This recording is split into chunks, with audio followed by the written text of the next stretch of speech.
Fala aí, galera da SpaceX, beleza? Então, hoje a gente vai trabalhar aqui o nosso capítulo 18, que é o capítulo da industrialização ainda, só que especificamente nós vamos falar sobre os modelos organizacionais da produção industrial, tá certo? Então vamos ver aí como é que aconteceu a evolução da produção ao longo do tempo, certo? Então, ó, vamos começar aqui justamente para ver o modelo precursor da industrialização, ou seja, aquele modelo de produção de bens de consumo que vigorava antes da industrialização clássica, antes da primeira revolução industrial, que vai acontecer na segunda metade do século XVIII na Inglaterra, como a gente já viu nas aulas anteriores. Então, assim, antes da industrialização acontecer, antes da revolução industrial rolar, a gente tinha a produção de bens de consumo através do artesanato, tá certo? Tá aqui, inclusive, o período em que o artesanato foi a principal maneira de produzir bens de consumo, foi justamente na Idade Média até o século XV, tá certo? E o artesanato, no artesanato, o mestre artesão ele possuía todos os meios de produção, as ferramentas, as máquinas, e o trabalho era realizado junto com a família, dentro da própria casa. Todas as etapas do processo produtivo ficavam a cargo de uma só pessoa, que era o mestre artesão, e tudo isso era misturado com os afazeres domésticos. Então, repara, havia uma concentração das atividades nas mãos de uma só pessoa, havia uma concentração das atividades em apenas um lugar específico, e essa atividade de produção de bens de consumo ela era misturada com as atividades domésticas. Então percebam, ela não era nada profissional, ela era uma produção lenta, ela não tinha a agilidade da produção industrial, apesar de, obviamente, o mestre artesão ele poderia ser sapateiro, poderia ser ferreiro, poderia ser alfaiate. Ele, claro que ele ganhava dinheiro, é claro que ele ganhava a vida produzindo e vendendo esses bens de consumo, porém, numa escala muito menor do que na produção industrial, tá certo? Obviamente. O que vai acontecer, voltando aqui para o nosso slide, a partir principalmente do século XVI, XVII? A gente vai ter uma nova etapa aí da produção dos bens de consumo que vai ficar conhecida como manufatura. A gente ainda não vai ter a máquina a vapor, tá certo? A gente ainda não vai ter a máquina que vai funcionar a partir de o funcionamento de um combustível fóssil, como o carvão mineral. A gente ainda vai ter, a gente vai ter máquinas mais sofisticadas, máquinas maiores, como aparece aqui no slide para vocês, porém a energia, e essa aqui é a grande questão, a energia utilizada ainda é uma energia humana ou uma energia animal. Tá certo? Ainda não existe o motor a combustão na manufatura. Então, ó, o que vai acontecer nesse período que vai vigorar até o século XVIII, principalmente, até quando acontece efetivamente a Revolução Industrial? A gente vai ter um aumento do mercado, consumidor, e é isso que vai motivar a evolução da produção para a manufatura. O mercado aumenta do artesanato para manufatura, então é preciso produzir mais, por isso são desenvolvidas novas ferramentas, novas máquinas. Você vai ter o desenvolvimento do comércio marítimo, você vai lembrar que nesse período que está aqui, ó, século XV ao século XVIII, é exatamente o período das grandes navegações. Você vai ter maior produtividade do trabalho, né? Por quê? Reparem nisso aqui, vai haver uma divisão social da produção, tá certo? Pela primeira vez isso vai acontecer. Por quê? Lembra que no slide anterior eu mostrei para vocês lá a casa do artesão e tudo junto e praticamente nas mãos de uma única pessoa. Então não havia essa divisão social do trabalho, era um cara para fazer tudo. No máximo ele tinha um ajudante, que eram os chamados jornaleiros. Agora, na manufatura, você já vai ter, olhem para lá de novo, uma divisão social do trabalho, né? Você já vai ter espaços mais específicos para a produção, e você já vai ter, olha isso, a figura do capitalista, que vai aparecer pela primeira vez aqui. Ele passa a comprar a matéria-prima e determinar o ritmo da produção. Seria o embrião da fábrica moderna, tá certo? A manufatura ela é o embrião da fábrica tradicional, da indústria clássica, que vai começar a se disseminar na Europa a partir principalmente do século XVIII, tá? Depois da Revolução Industrial. Quando isso acontece, vamos voltar lá para os slides, vai começar a ser preciso, vai começar a ser necessário aperfeiçoar modelos de produção, tá certo? Então a gente vai ter pela primeira vez aí um modelo que vai se espalhar por praticamente todas as fábricas, que é um modelo desenvolvido por um camarada chamado Frederick Taylor. Tá? Ele é estadunidense, ele vai viver na Pensilvânia entre a segunda metade do século XIX, aí 1856, e 1915.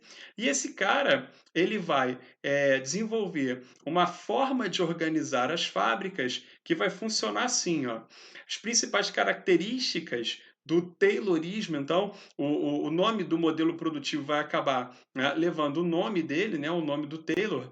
Ele vai introduzir pela primeira vez a pesquisa científica na produção industrial, ou seja, o que é isso? Introdução da pesquisa científica na produção industrial. Eu começo a desenvolver máquinas, ferramentas, peças e os próprios bens de consumo dentro das universidades, dentro dos lugares onde se produz conhecimento. Então, eu começo a aplicar esse conhecimento da universidade, esse conhecimento científico, e usar esse conhecimento para a produção. Ok? Isso vai ser um grande diferencial do Taylorismo em relação a momentos anteriores da produção de bens de consumo. Outra coisa que vai chamar muita atenção é a separação do trabalho na fábrica por tarefas, ou seja, cada um vai fazer uma coisa específica e por níveis hierárquicos, certo? Então, o que vai acontecer aí? Eu vou designar funções específicas para determinadas pessoas e eu vou estabelecer uma hierarquia, tá? Alguém que vai pela primeira vez comandar efetivamente toda a produção, tá certo? Voltando lá, né, para os nossos slides, eu vou fazer o controle do tempo da produção e isso vai me permitir estabelecer níveis mínimos de produtividade. Tá? Vamos tentar entender como é que isso funciona. Então vamos lá. Imagina que eu começo a cronometrar a produção de um determinado bem de consumo, tá? Uma máquina que seja, no primeiro funcionário, onde começa exatamente a linha de montagem, tá certo? A linha de produção. Eu disparo o cronômetro quando a primeira peça, quando a primeira matéria-prima chega para esse primeiro funcionário. Eu continuo cronometrando o tempo até que eu chegue lá no último funcionário e perceba exatamente quanto tempo demorou para que a mercadoria chegasse pronta lá no final da linha de produção. Uma vez que eu faço isso, eu consigo estabelecer quantos produtos eu sou capaz de fabricar ao longo do dia, ao longo da semana, ao longo do mês. Pode parecer bobo hoje em dia, né? Pode parecer trivial, mas no passado isso foi uma grande novidade. Tá? No século XIX, as pessoas não tinham o hábito, né, que nós temos hoje de fazer tudo sistematizado a partir das horas, né? Sistematizado a partir do tempo medido, ok? De maneira fracionada. É exatamente no século XIX, é exatamente no Taylorismo que isso começa a se desenvolver na sociedade. Tá? Então esse modelo ele fez tanto sucesso dentro da fábrica, dentro da unidade fabril, que ele passou a regulamentar até o próprio comportamento da sociedade. E a gente está sentindo isso bastante agora no período de quarentena, né, no período da pandemia, justamente porque a gente está precisando gerenciar o nosso horário. Né? A gente tem uma dificuldade grande para isso, porque desde o século XIX a gente está acostumado a que nosso horário seja gerenciado por um agente externo. Então, 7 horas começa a minha aula no curso, até 8h40 é aula de fulano, de 8h40 para frente é aula de Beltrano, depois tem almoço, depois... Perceberam? Essa sistematização do nosso próprio tempo é uma sistematização que vem da fábrica, que vem desse modelo taylorista e que vai ter como consequência, né, voltando lá para os nossos slides, uma maior produtividade, é óbvio. Né? Porque eu consigo dar uma previsão de produção para o meu cliente, eu consigo saber se a minha linha de produção está funcionando como eu desejo e, se for necessário, eu faço algum ajuste para que o ritmo de produção seja ainda maior, tá certo? Outra característica importante aí do Taylorismo é exatamente a concentração dos fatores de localização da indústria. Eles precisam estar todos juntinhos, tá certo? Para poder a indústria se instalar e poder funcionar. Isso aqui é muito importante para a gente, tá? Na SpaceX, porque daqui a pouco a gente vai ver alguns exercícios que cobram exatamente isso. Tá? Nesse tópico de industrialização, na prova de vocês, cobra-se muito os fatores de localização e como eles variaram ao longo do tempo. No Taylorismo especificamente, assim como no Fordismo, que é o modelo que a gente vai ver a seguir, a principal característica é a concentração espacial. Tá? A matéria-prima tem que estar perto, o cliente tem que estar perto, todas as etapas do processo produtivo têm que estar próximas, então tem que estar tudo num raio ali geográfico relativamente próximo, alcançável, tá certo? Para eu poder produzir, para a fábrica poder funcionar bem. E por que isso acontece? Porque no passado, lá no século XIX, onde nós estamos, e depois até no início do século XX mesmo, os sistemas de transporte e comunicações não eram tão eficientes.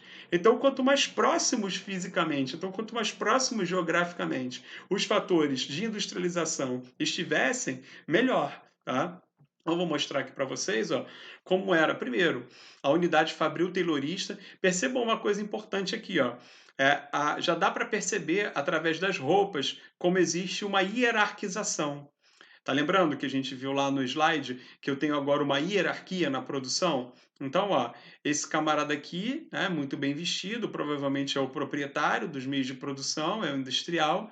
E esses camaradas aqui de jaleco, ó, né, de avental, melhor dizendo, né, são os empregados, são os funcionários. Ao lado, uma foto clássica, uma foto típica de uma cidade industrial na Inglaterra, tá, do século XIX, tá certo? Reparem que tem muita fumaça saindo. As cidades, isso vai ser muito importante do ponto de vista geográfico para a gente, porque assim, as indústrias elas vão dar origem a grandes cidades industriais. Na Inglaterra, a gente vai ter cidades como Manchester, cidades como Liverpool, a própria Londres, tá? Cidades que vão se caracterizar por serem berços da indústria. Então, as indústrias vão procurar essas cidades, elas vão se concentrar nessas cidades industriais e as indústrias vão se transformar na principal atividade desses centros urbanos, desses grandes centros urbanos. Ok? Vamos passar aqui para o nosso próximo modelo, que vai se desenvolver no início do século XX, que é o Fordismo. Esse camarada aqui é o Henry Ford. Ele nasceu em Michigan, nos Estados Unidos também, assim como o Frederick Taylor, e ele vai viver aí da segunda metade do século XIX, né, de 1863 até 1947. Ford, inclusive, a título de curiosidade, para quem não sabe, chegou a tentar a presidência dos Estados Unidos, tá, como um grande industrial que ele era, e Ford também cria aqui no Brasil uma cidade no meio da Amazônia chamada Fordlândia, tá, que vai se dedicar ao beneficiamento do látex para a produção da borracha. Tá? O empreendimento não dá muito certo e hoje o que resta lá são as ruínas do empreendimento fordista, tá? Do empreendimento do Henry Ford. Bom, as principais características aí do modelo fordista vão ser a produção e o consumo em massa. Percebam que é uma coisa que ainda não tinha no Taylorismo. No Taylorismo você tem uma produção aumentando, que é algo que vai acontecer desde a passagem do artesanato para a, a manufatura. Tá? A indústria ela persegue isso ao longo de todo o tempo. Um fator comum da indústria, da produção de bens de consumo ao longo de todo o tempo é exatamente essa busca por uma maior produtividade, tá? Cada vez mais. Então, a produção no artesanato era uma, a produção na manufatura vai ser maior, a produção no taylorismo vai ser maior ainda e a produção do Fordismo vai ser um volume ainda maior. Perceberam? Então, o nível de produtividade, né, é algo que a indústria vai perseguir o tempo todo. Bom, no Fordismo, eu vou trabalhar com grandes estoques, tá? É uma marca, é uma grande característica. Vai haver aí estoques de matérias-primas, estoques de produto. Então, por exemplo, eu tenho uma malharia, né? Pega lá o exemplo da Hering. Então eu preciso vender camiseta. Se eu estou no modelo fordista, eu vou comprar muito tecido, eu vou estocar tecido, eu vou estocar linha, tá? Por quê? Porque eu vou produzir um grande volume daquele produto, então eu preciso de grandes estoques, tá certo? Então é o estoque tanto da matéria-prima quanto da própria produção, ok?